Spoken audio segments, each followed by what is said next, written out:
Hey, Centered, last week in our study in the book of James, we were talking about faith and deeds. And James asks us a really important question in chapter 2, verse 14. He says, "What good is it, my brothers, if a man has faith but has no deeds?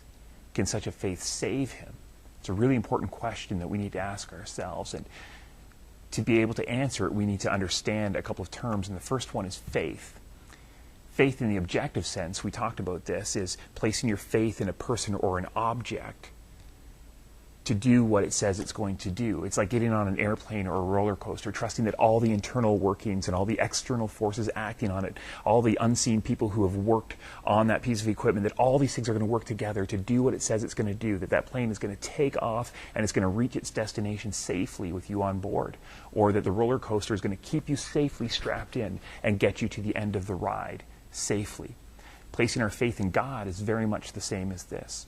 Is trusting that God is who he says he is, that he's done what he says he's done, and so he's going to do what he says he's going to do, and we trust our eternal destiny to God. But James talks about faith in the subjective sense as well, that it works out in the way that we live our lives.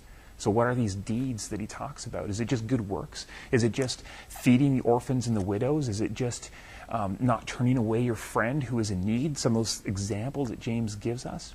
He says in chapter 2, verse 18, he says, "Show me your faith without deeds, and I will show you my faith by what I do." And then he goes on to give us a couple of examples. He talks about Abraham and Rahab. Abraham wanted to sacrifice his own son for God. God said, "Do it." He said, "I'll do it." You know what? I trust that God is going to bring him back to me. I'll give up everything. I mean, that's a son that is going to carry on my name and carry out those promises that God had given me, to be a father of many nations, but I'll sacrifice him. God's going to give him back to me.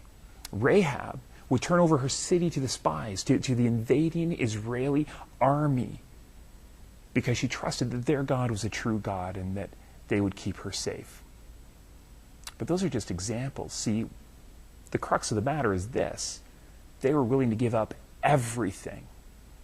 See, God desires absolute surrender, absolute submission from us, complete sacrifice. The question is, are we willing to sacrifice everything for him? Are we willing to sacrifice our future hopes, our dreams, our aspirations, our relationships, our career, our reputation? Right now, in this moment, when we have to make a choice whether we're going to stand for Christ or not, are we willing to give up everything to pick up our cross and follow him? That's the kind of deeds that James is talking about. Complete surrender to God. This week, as we move forward in our study in James chapter 3, we're going to be talking about another way that we show that we are submitted to God, and that's in our speech. We're going to be talking about taming the tongue. But what we're going to find out is that we're not just submitted to God, we're not just surrendered to God, we're not just showing and demonstrating that we are submitted to God on the inside by the way that we talk. But the way that we talk, our speech, does so much more to our own lives than just demonstrating our alliance to Jesus Christ. So come on out this Sunday to Centered. I'll see you there.